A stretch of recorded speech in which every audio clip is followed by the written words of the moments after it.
Pessoal, quero mostrar para vocês aqui, ó, um carneiro hidráulico. Você que tem dificuldade aí em mandar água para a parte alta do seu terreno, e não tem uma bomba elétrica ou não tem uma rede de luz talvez na propriedade, essa aqui é a solução.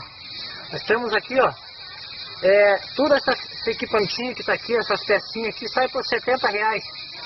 Aqui nós temos um cano de 40 centímetros que serve como a câmara de ar. Aqui nós temos uma válvula de sucção, que é a válvula de poço. Aqui uma válvula de retenção, 2T, 4 nitro e um adaptador para cano e um registro.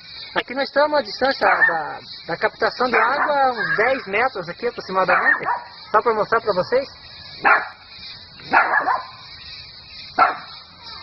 Ela está no mínimo 1 metro de desnível aqui da captação de água. No teste que nós fizemos aqui, ela jogou a água a 150 metros acima. Então eu vou mostrar para vocês como é que funciona aqui. Vou abrir o registro aqui. E ela vai começar a bater.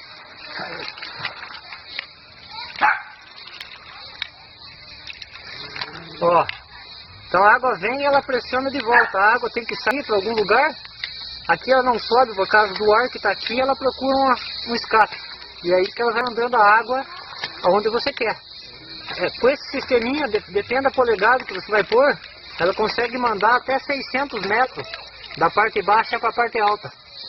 Para você que precisa jogar água aí e não tem uma bomba elétrica, isso aqui é a solução. Ó, ela está mandando aqui aproximadamente 60 litros por hora. Isso aqui. E é a solução para você que precisa aí, não tem uma eletricidade no teu terreno aí. Valeu? Abração.